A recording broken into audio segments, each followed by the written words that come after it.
সকলকে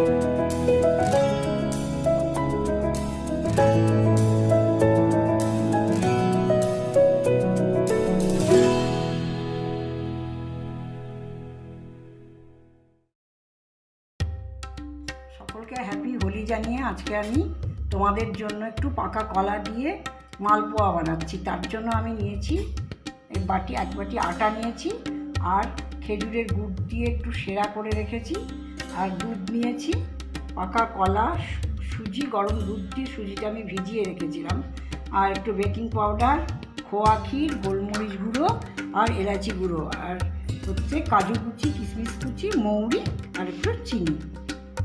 এবার আমি সব কটাকে মিক্সড করে একটু গোলা তৈরি করব।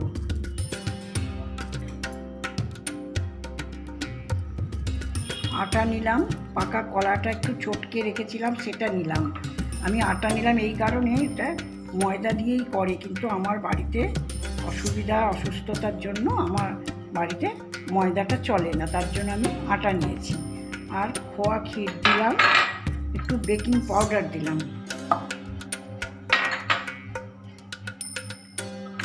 গরম দুধে সুজি ভিজিয়ে রেখেছিলাম সেটা দিয়ে দিলাম,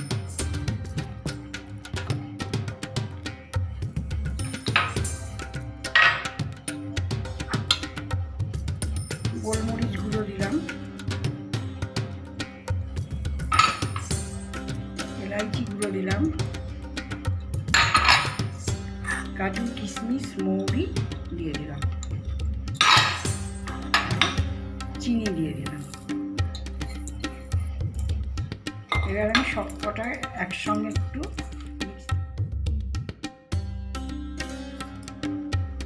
একটু নুন দিলাম, কেননা যে কোনো মিষ্টি জিনিসে একটু নুন অ্যাড করতে হয়। এবার আমি এগুলোকে সব একসঙ্গে মাখিয়ে নিয়ে তারপরে দুধটা ঢেলে দেবো। আমার মণ্ডটা তৈরি হয়ে গিয়েছে, এবার আমি দুধটা ঢেলে দেব।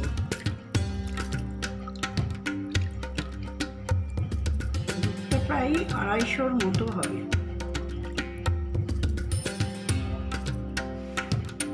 দুধ যখন ঢালবেন আপনারা তখন আস্তে আস্তে করে ঢালবেন, তার মানে পাতলা হয়ে গেলে তখন ভাজতে অসুবিধা হবে।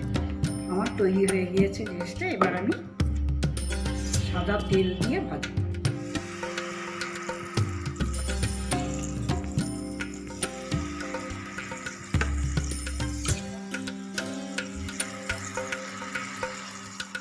আমি এবার এগুলো সেরার মধ্যে একটু দিয়ে দিলাম, এবার সেরার মধ্যে ডুবিয়েই জাস্ট তুলে নেব।